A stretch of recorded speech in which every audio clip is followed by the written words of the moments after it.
Well, gamers, Final Fantasy VII is going to finally conclude. Hopefully on the 10th anniversary of its original release date. And it will only have taken 7 years and about 300 of our hard-earned dollars to get there, instead of getting everything at once for $50.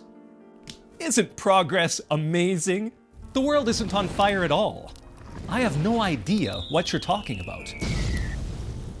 Rebirth finally broke us free from Midgar and gave us 4K recreations and expansions of everything imaginable, from the Gold Saucer to the Gongaga Jungle, Cosmo Canyon's expansive desert, Shinra Manor, Costa del Sol. Damn! Actually, almost the entire world is accounted for, isn't it? The only place we haven't gone to, besides the Northern Crater, is Wutai.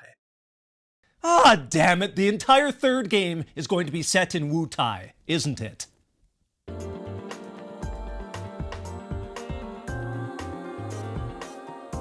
It's good to see ya, RPG fans. Shep here from Gaming Introspection. Final Fantasy VII Rebirth is already well into the rear-view mirror.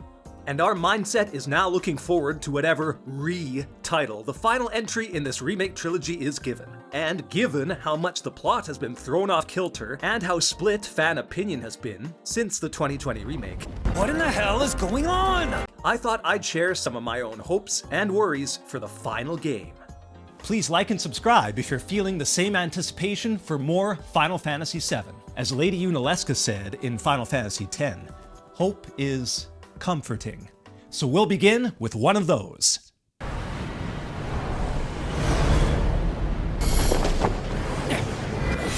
No! We can accuse Square Enix a lot when it comes to Rebirth's design. But one thing its ending very much succeeded at was getting its entire huge fan base talking. Aerith, wake up. There's so many interpretations over how this all went down, which I am still unsure of, even over a year after completing this game. I bet there's some hardcore intellectuals out there who have written an entire thesis on the ending. Most purists were outraged that this wasn't handled the same way as the original, because after all, having Aerith around completely changes the narrative for the final act. Other fans, those who were more accepting of the new storyline initially, were outraged that it seemed, at first, like Cloud successfully changed fate, but then Sephiroth just kinda neatly merged everything into a reality where she dies anyway. It's so nuts.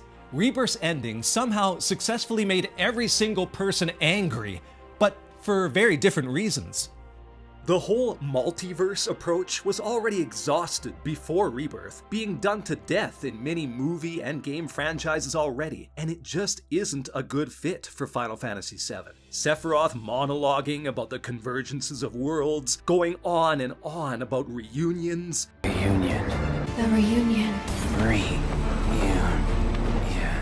Bizarre plot threads like Aerith needing to recharge her white materia by using the holy materia of an alternate Aerith from another dimension, Zack debating which of his 3 friends to save, then exploring all 3 different realities in a short amount of time. It's just so ridiculously convoluted, and for no reason! What makes this different than other multiverse approaches is Square Enix taking advantage of Cloud's broken mental state and false identity to make the sense of reality even more muddy. This is actually smart in the sense that they are diving deeper into one of the biggest appeals of Cloud's character from the original, and one of the biggest twists. What he says, does, and sees may not be true. So we could be going through a portion of the story with Cloud and Aerith in the party, fighting in battles at some point in the final game, thinking she's truly there because Cloud is our primary narrator. We expect some truth from him. Is any of it real? Or is it all just a fever dream? He really sells it. I mean, look at him just casually talking with Aerith and smiling at her in the ending. Obviously, these interactions would have to happen when the rest of the party is otherwise occupied, or Cloud would look like a friggin' lunatic, but it's definitely a possibility. We can be sure there's going to be some more emotional dialogue between these two, but they may be playing out in Cloud's own mind, or in another reality, or timeline, or with an alternate Aerith. Oh, sigh. I just want there to be clarity to Final Fantasy VII's ending.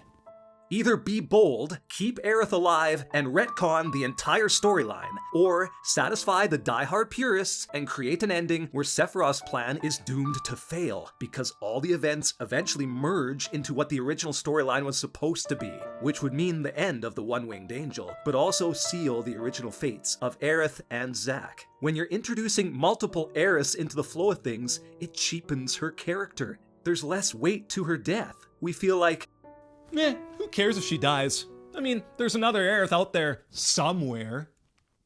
In some other timeline. Or another reality.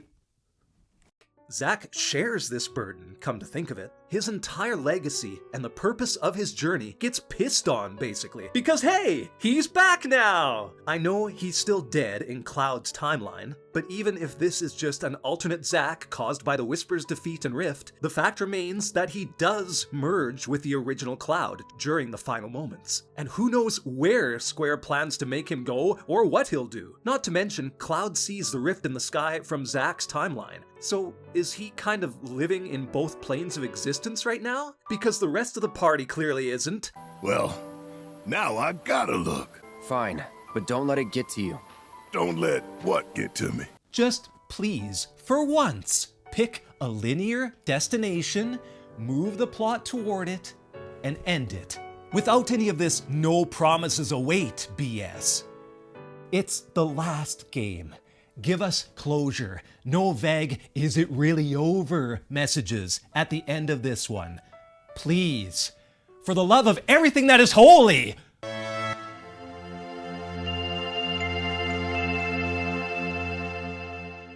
Bad joke. Why we're doing everything we can to make sure the interim ends in independence.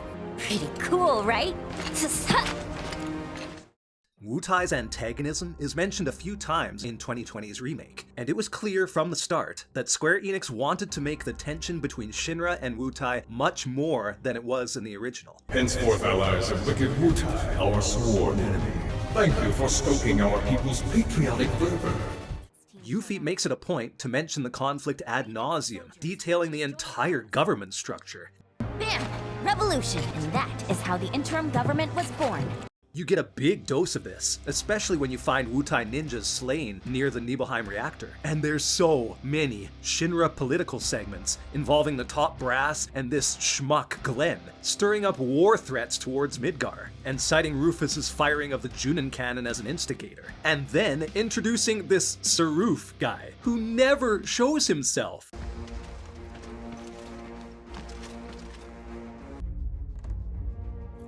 Who exactly is this Saruf? The Invisible Man?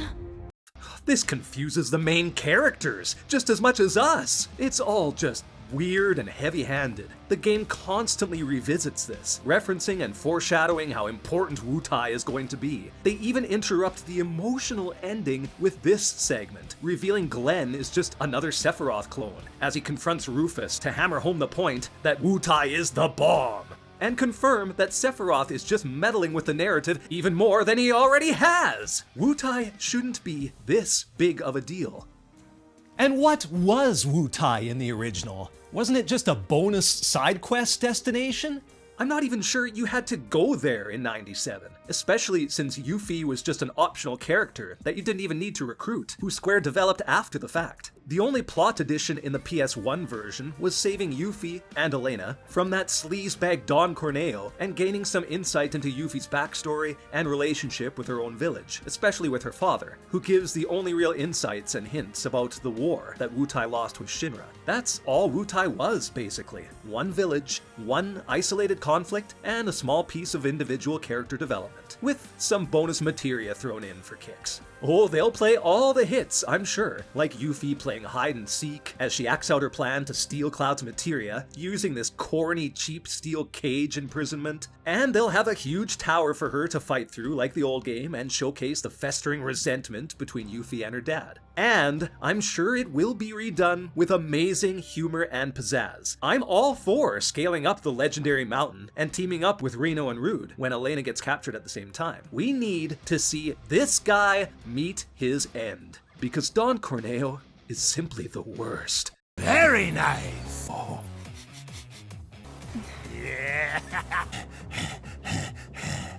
All of this spectacle has the potential to be hilariously over the top. One thing the remake trilogy has done well is keep the lighthearted humor and bizarre JRPG tropes alive. You can see it in things like Cloud's dance number, the girl's spontaneous choreographed gold saucer routine, and the Moogle escapades. So that bodes well for recreating this ridiculously gross and disgusting character and fate. However, I feel they're going to milk this Wutai landmass for all it's worth, especially considering we've already seen most of Gaia in Rebirth. Corel? Check. Gold Saucer? Yep. Temple of the Ancients, Nibelheim, Junon, Gungaga, Cosmo Canyon. Yeah, Wutai and the Northern Crater is all we really have left. Oh, except maybe that Medio place where Tifa and Cloud have their Mako Ocean Mind restructuring adventure. Bit of an aside, but can you imagine how trippy this chapter is going to look when it's redone? It was so out of left field and unexpected, and my next hope builds on this premise.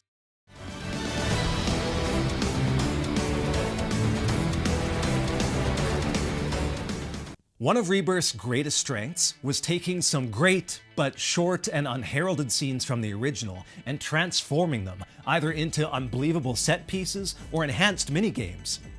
Costa del Sol literally took 5 minutes to go through in the original. The only subplot you had here was building up enough money to buy this mansion, which you couldn't do anything with. Hojo gives you a clue on where to find Sephiroth, and that was it. Rebirth's rendition blows this out of the water. Hojo becomes an active adversary, attempting to capture Cloud's friends, who, without his go-to weapon, finds a parasol on the ground, referencing Zack's past adventures. And it's just so ridiculous and crazy, but entertaining. It's like something from a Saturday morning cartoon. You can also make Red participate in an animal soccer tournament, get many fun different clothing changes for Cloud, Tifa, and Aerith, and explore the whole resort village as many different characters. This is how you reconstruct a minor pit stop into something much more worthwhile to visit. Then we have that Junon military base mission, which was a 5-minute Cloud solo minigame of tapping a few buttons and awkwardly trying to stay in line with the troops. Rebirth expands this to an entire quest involving recruiting soldiers, Welcome back, sir. Welcome back, sir.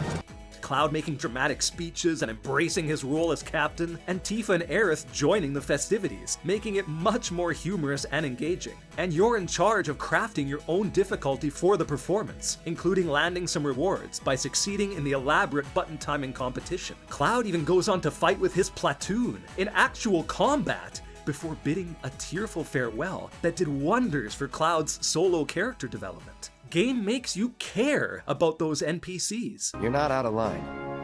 It's been an honor, Trooper. Just 2 examples, but it helps us imagine how much better those favorite scenes of ours are going to be. The submarine battles should be completely redone, full of actual torpedo explosions, strategic decisions, first-person camera views, functioning radars, and mission objectives. This wasn't that memorable in the first game. Even in 1997, it looked janky and out of place. Are we supposed to believe that these are torpedoes? It was just 5 minutes of wonky randomness, but it could have a much grander scale and feel on the PS5. We'll get to experience the huge materia quests, like this runaway train sequence, which pumped up the adrenaline while Cloud was out of commission. There's tons they can do with this to make it interactive and engaging, especially with Cid and Vincent in the spotlight more, which we'll touch on later. Rebirth enjoyed separating Cloud from the party and forcing players to adapt using everyone else's skill sets. And given the third act in the original also goes in this direction, there's tons of room for optimism here. I'm guessing the snowboard scene will be completely revamped into a multi-core circuit. Maybe not on the snow hill you start out on during the plotline, but once the ride is available at the Gold Saucer, which is teased here, there'll be like 3 different courses you'll be able to master and get bonus goodies for completing. It'll essentially replace the whole Chocobo racing circuit or the motorbike game from Rebirth.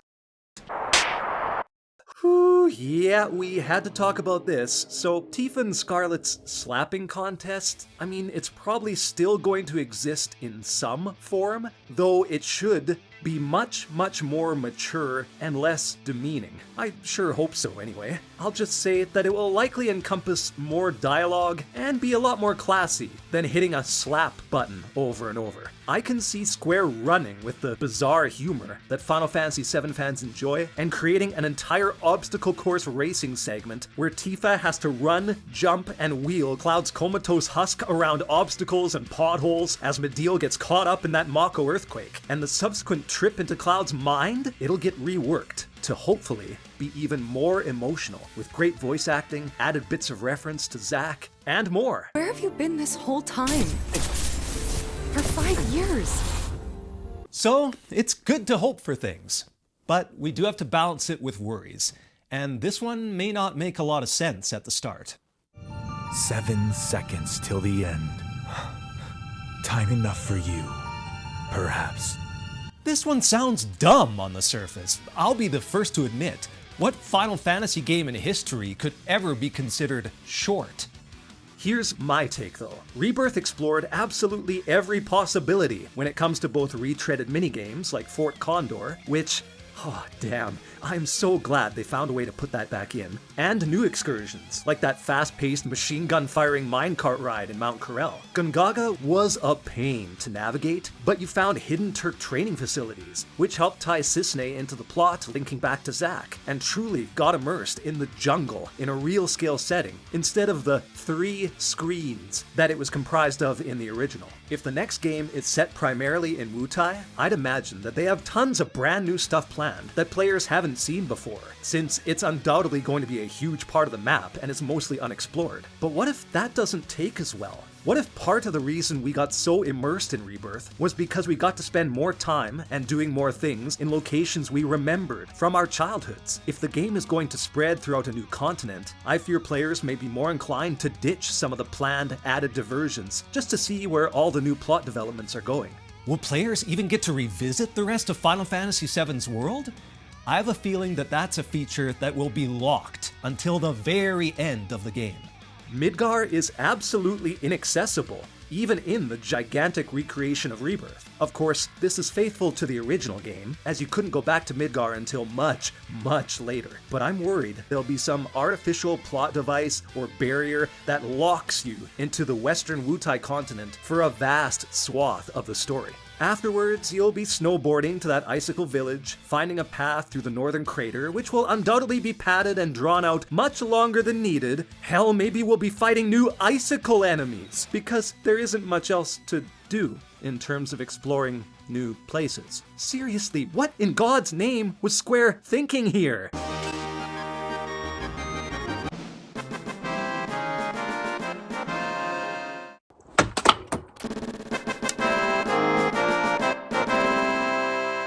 Having said this, obviously we have the Highwind to consider. It is iconic and a huge part of the final third of Final Fantasy VII, so it's dumb to think that you wouldn't be able to go back to all your previous landmarks. And to incentivize the use of the airship, they could easily add brand new additional islands or landmasses that didn't exist 28 years ago. And hopefully, it's not just like Final Fantasy X, where you just click a place on a menu and instantly teleport there.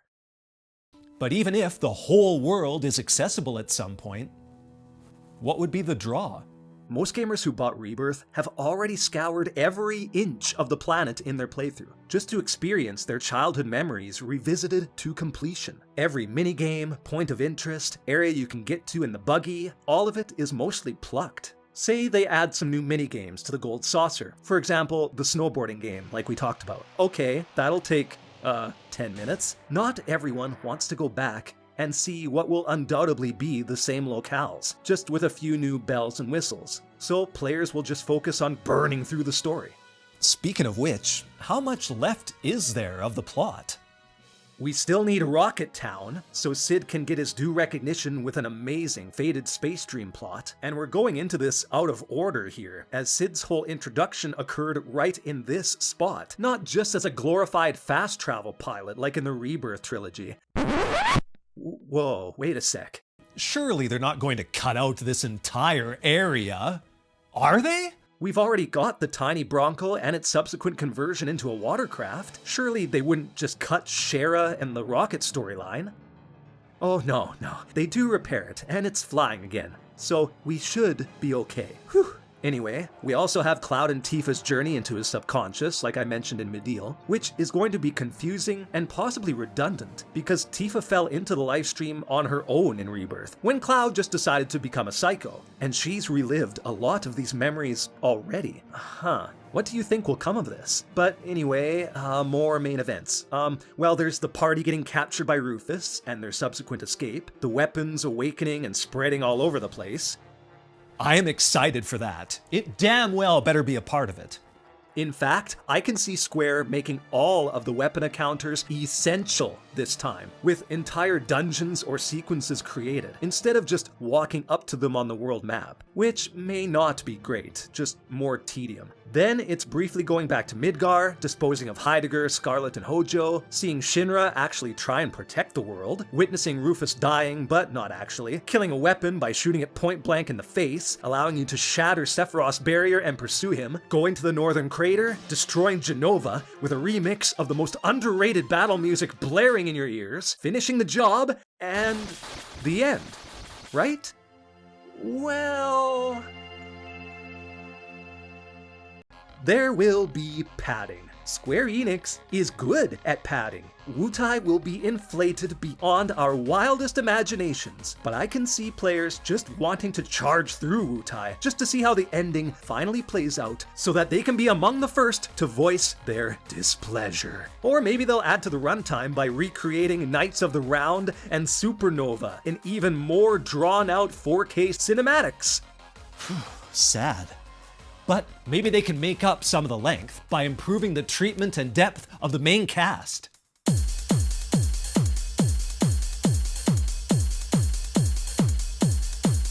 Let's recap Cid and Vincent's roles in Rebirth, shall we? Cid shows up almost randomly as a plot convenience to get to Cosmo Canyon, after which he plays the role of fast travel function, letting you quickly go from continent to continent, though you could pretty much do that anyway, from anywhere. And yeah, that's Cid. Did I miss something? I mean, okay, he has dialogue, like when the plane gets wrecked and converted into a makeshift watercraft. He just chills out on the perimeter of the Temple of the Ancients, instead of being a main party member like the old game, and he falls asleep during the Loveless play. So, that's kind of underwhelming. What about Vincent, though? That was better, wasn't it? Expectations often lead to disappointment.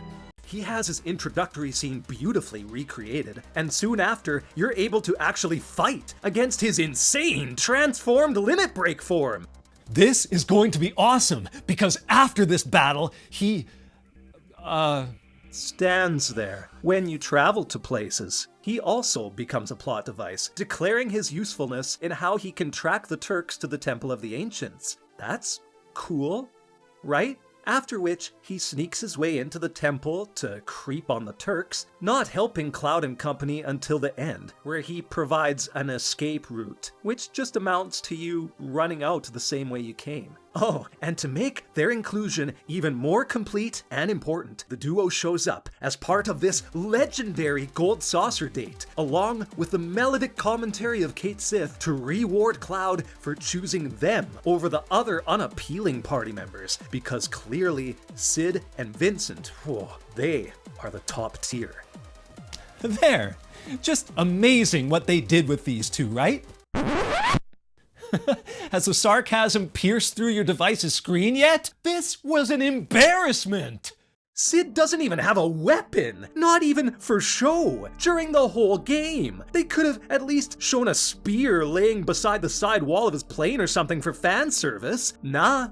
Zilch. He also appears much younger and more polite than the old gruff pilot of yesteryear, which many gamers do not want. Where's the constant cursing and swearing and telling Cloud's crew not to piss in their own drawers? And his link to Aerith's mom is very random, heavy-handed, and thrown in as a desperate attempt to give him emotional stakes for the upcoming game, after Aerith is maybe dead, since he doesn't join you in the final battle in any capacity. Vincent doesn't either. He does show the ability to fight, but even after you defeat him and he recovers, he doesn't show any inclination to do so afterwards. They didn't even make him a guest party member like Red in Remake. That would not have been hard to do. The whole transformation was just a tease. I'm hopeful though. I am.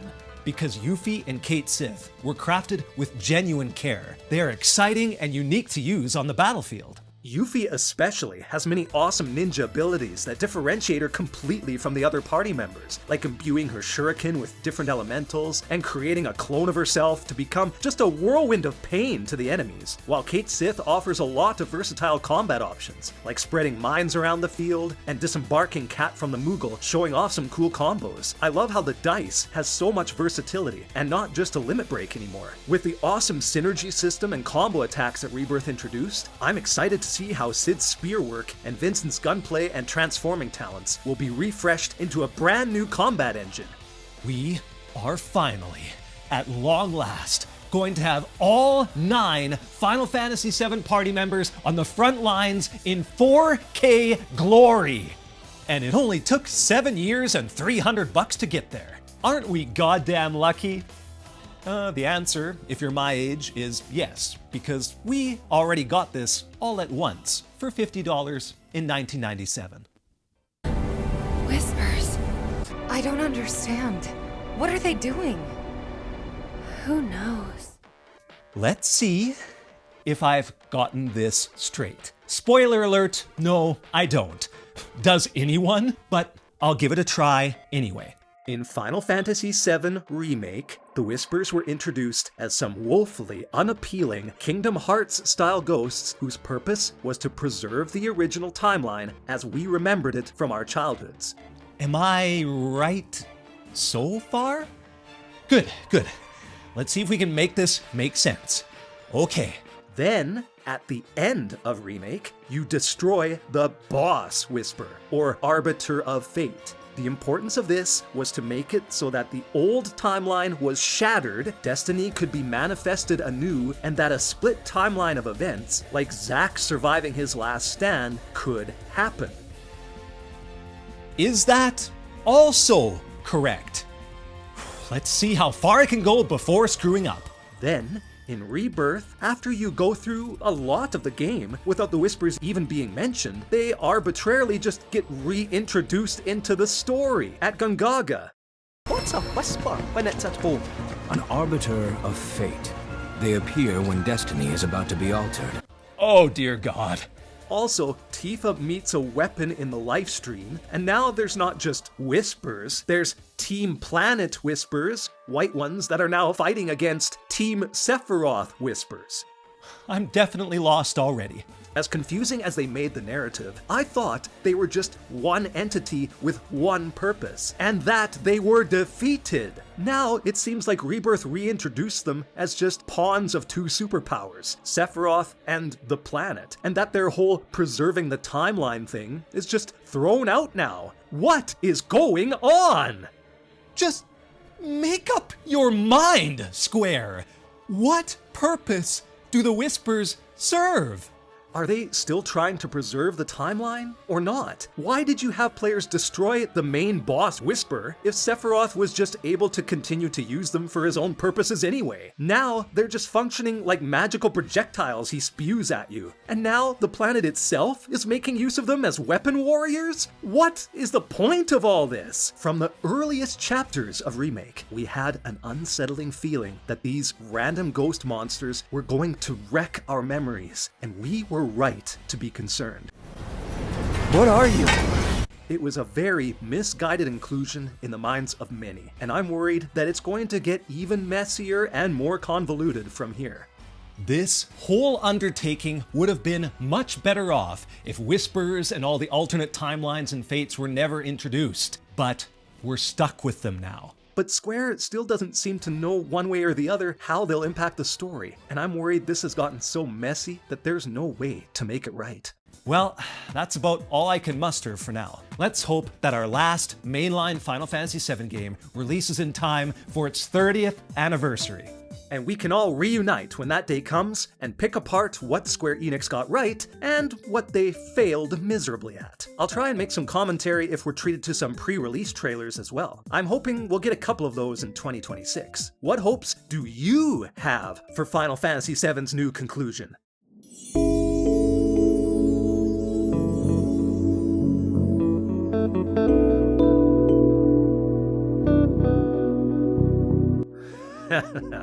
Don't hold your breath too much for that one. If you want some detailed commentary on some of the other games, like the first two in the remake trilogy, I have videos on the channel that might interest you. Thanks for checking out Gaming Introspection, gamers. It is always good to see ya. Take care.